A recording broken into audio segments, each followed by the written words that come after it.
Oh, hi there. This is Jennifer Daly here reporting in for Small World Big Picture at the very end of our expedition. It's been a wonderful time. It's filled with just unbelievable learning. We've been to the origin, the place of origin of man. We have seen the circle of life within the national park in terms of the wildlife, and certainly the importance of tourism in this area. And every step of the way, tourism has played a major role in terms of the economy around here. It's, everywhere from Kilimanjaro to Karatu regions and through the national parks area, there's no question. One of the things that I've noticed is that because we came from Kilimanjaro, where when we were climbing, the water was brought up the mountain for us, or gone out or the porters would go out and collect water from pools and of small pools of water, and then go about filtering it, sterilizing it, and then we would sterilize it again. So it put a lot of emphasis and importance on the water itself, and we were always very cautious to only use water as needed. And again, in the Karatu region, when we visited the schools and visited the farm, and having lived in that area, it became very apparent how difficult it is to obtain water. To my surprise, or to contrast point of view, I saw in the national parks area, Serengeti, Ngorongoro, Serengeti, where truckloads of water were being brought in for the purpose of flushing toilets and washing facilities for tourists.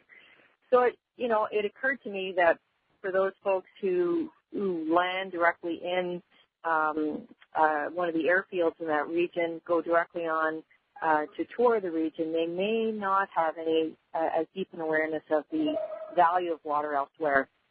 And it's certainly something that struck me very deeply, because at the core of it all is, without water, obviously hydration, cooking, cleaning, and ultimately health of folks is tied to being able to access clean water. And I recall in April,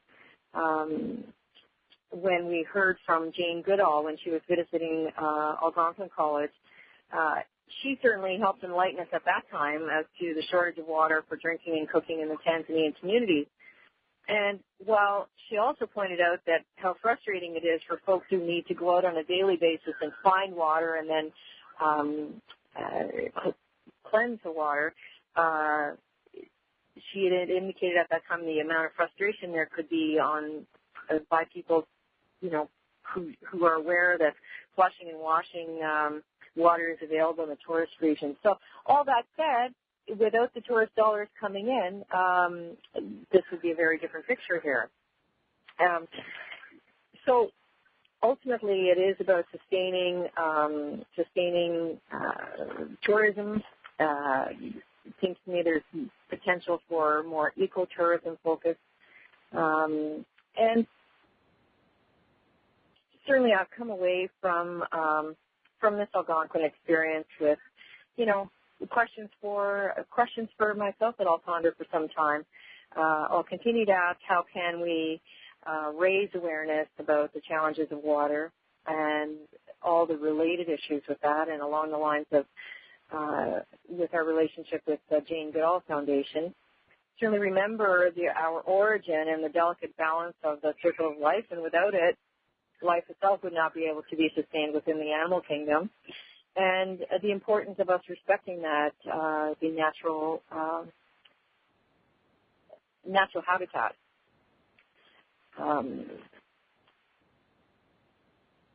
It will be interesting to see what happens. This year was apparently a much drier year, so it'll be interesting to see what happens when there is further shortage of water. Certainly with Kilimanjaro, it was very clear that there had been a major change in the glacier even since last year. So just in closing, I have come away from this wonderful Algonquin experience with tremendous insight in terms of and viewpoint in terms of, can we make a difference? Can we as individuals and can we as a team make an impact and make a difference? And my overwhelming sense is that we absolutely can and that we have. We took great measures to sustain and preserve the environment while on Kilimanjaro, and as I've mentioned earlier, developed a new respect for the challenges of water collection and sanitation. We have seen the dollars raised by our students, faculty, and staff toward the girls' dormitory at Awet actually at work, and got to work on the project. And we know that this will have an impact on the lives of those students.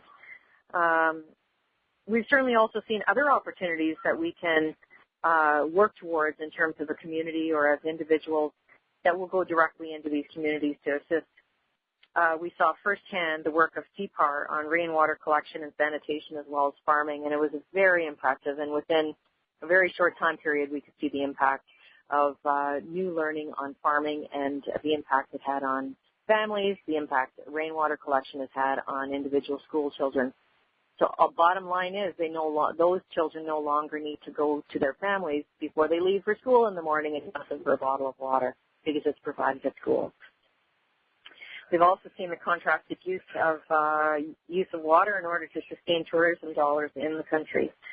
And all in all, we have so much to be thankful for, and we have so much to be reflecting on in terms of what role we can be playing as individuals, as a college towards sustainability.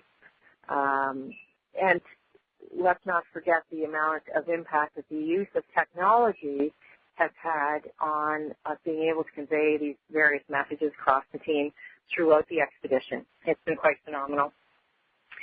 Looking forward to seeing folks back in Ottawa and signing off one last time for our Small World, Big Picture in Tanzania.